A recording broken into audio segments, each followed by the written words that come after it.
ربیع الاول میں یہ تسبیح ضرور پڑھو، بے شک وضو ہو یا نہیں ہو۔ یہ تسبیح پہاڑ کے ٹکڑے ٹکڑے کر دے، پانی کو روک دے، گناہوں کو مٹا دے، قضا نمازیں سب معاف کروا دے۔ وہ تسبیح یہ ہے۔ محترم ناظرین، ہمارا آج کا وظیفہ ایک بہت ہی پیاری تسبیح کے حوالے سے ہے، جس کے بارے میں حضرت محمد صلی اللہ علیہ وآلہ وسلم نے فرمایا، جو بھی یہ تسبیح ربیع الاول کے مہینے میں روزانہ وضو بے وضو پڑھے گا، اس کے تمام گناہ مٹا دیے جائیں گے اور قضا نمازیں سب معاف ہو جائیں گی۔ یہ تسبیح پہاڑ کے ٹکڑے ٹکڑے کر دے، پانی کو روک دے، گناہوں کو مٹا دے اور قضا فیصلہ اس کے حق میں ہوگا، کیونکہ یہ ایسی تسبیح ہے جس کے پڑھنے سے اللہ تعالیٰ اس شخص سے بہت راضی ہوتا ہے، اس سے راضی ہوتا ہے، اس کی التجا کو سنتا ہے، اس کی مانگی گئی دعاؤں کو قبول کرتا ہے، اس کی دعاؤں پر کن فرما دیتا ہے اور اس کی خواہشات کی تکمیل ہونے لگتی ہے۔ اس کو کسی چیز کی کمی نہیں رہتی۔ ربیع الاول کے مہینے میں کسی بھی وقت وضو بے وضو اس تسبیح کو پڑھنے والا جب دل سے اور یقین کامل کے ساتھ اس کو پڑھتا ہے تو غیب سے آواز آتی ہے کہ مانگ تجھے سب دیا جائے گا۔ تو اس پیاری عظیم تسبیح کے بارے میں جاننے کے لیے گزارش ہے کہ ویڈیو کو آخر تک لازمی دیکھیے گا۔ ناظرین، اکثر زندگی میں ایسے وقت آتے ہیں جب ہر طرف سے دروازے بند محسوس ہوتے ہیں، فیصلے انسان کے حق میں نہیں ہو، اپنے ہی مخالف ہو جاتے ہیں، دشمن طاقتور لگتے ہیں اور انسان چاہتا ہے کہ کوئی رستہ نکل آئے، کوئی سہارا ملے، کوئی ایسی چیز ہو جو اس کے حق میں فیصلہ کر دے، اس کے دشمنوں کو مغلوب کر دے اور اسے کامیابی عطا کرے، اس کی تمام قضا نمازیں معاف ہو جائیں، اس کے تمام گناہ مٹ جائیں۔ تو دین اسلام میں ہر مشکل کا حل قرآن مجید کے اندر موجود ہے۔ یہ اللہ کا کلام ہے، اس میں وہ طاقت ہے جو ہر کام کروا سکتی ہے۔ تو ناظرین محترم، آج کا وظیفہ ایک ایسے کلمے کا عمل ہے جسے ربیع الاول کے مہینے میں پڑھنے والا کبھی مایوس، کبھی نامراد نہیں ہوتا۔ اس پڑھنے والے کے حالات جتنے بھی خراب ہوں، کتنی بندش ہو، جس کی زندگی کو تباہ و برباد کر چکی ہو، اللہ کی قدرت سے، اللہ کی عطا سے، اللہ کی نعمت سے، اس کی رحمت اور نوازشوں سے مایوس مت ہونا۔ ربیع الاول کے مہینے میں روزانہ ہر وقت یہ کلمہ پڑھو، بے شک وضو ہو یا نہ ہو۔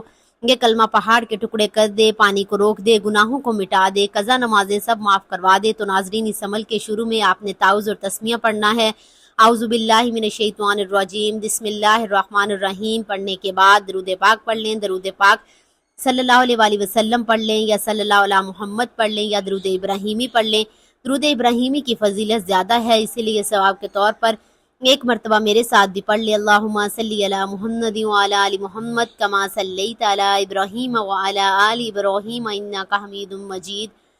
اللہم بارک علی محمد وعلی آل محمد کما بارکت علی ابراہیم وعلی آل ابراہیم انک حمید مجید۔ درود پاک پڑھنے کے بعد کیسا ہی بڑا مقصد ہو، کیسی ہی بڑی حاجت ہو، اس کی نیت خلوص دل سے کرنے کے بعد آپ نے سبحان اللہ و بحمدہ سبحان اللہ العظیم پڑھنا ہے۔ یہ وہ کلمہ ہے جو چٹان کو ریزہ ریزہ کر دے، پانی کو روک دے، آگ کو بجھا دے اور گناہوں کو مٹا دے جیسے وہ خطا کار تھا ہی نہیں۔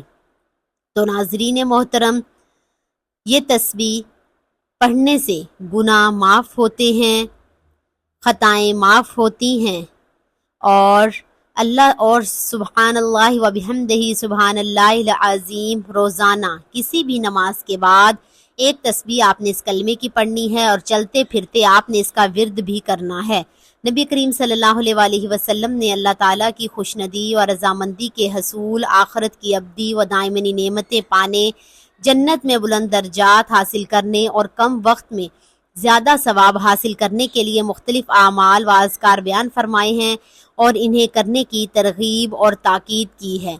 انہی اذکار میں سے ایک ہے لا حول ولا قوت الا باللہ کا ورد ہے۔ احادیث مبارکہ میں اس کلمے کے بہت فضائل وارد ہوئے ہیں۔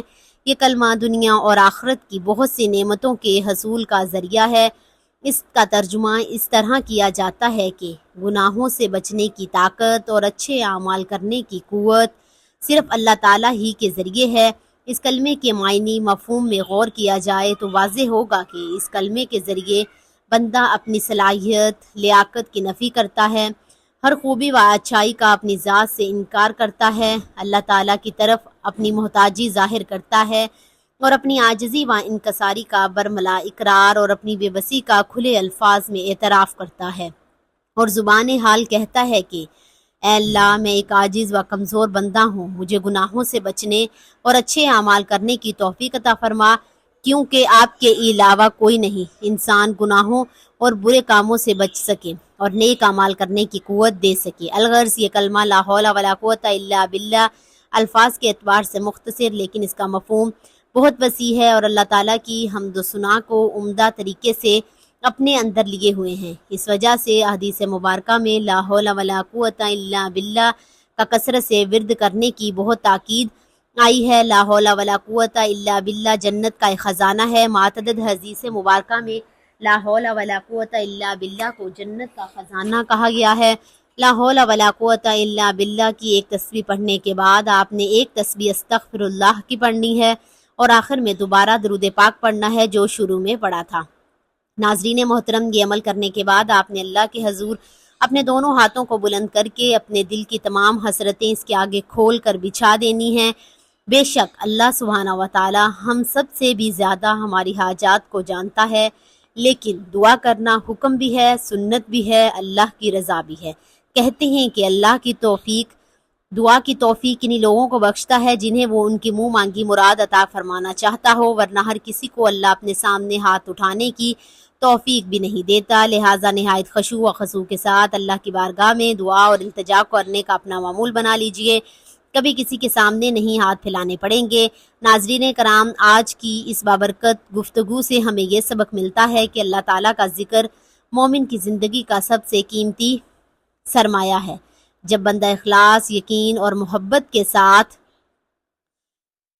اپنے رب کو یاد کرتا ہے تو اس کے دل کی میں جتنی بھی حاجات ہوتی ہیں ایمان کی روشنی پیدا ہوتی ہے، زندگی میں برکت آتی ہے، اور اللہ تعالیٰ کی رحمت اس میں شامل حال ہو جاتی ہے۔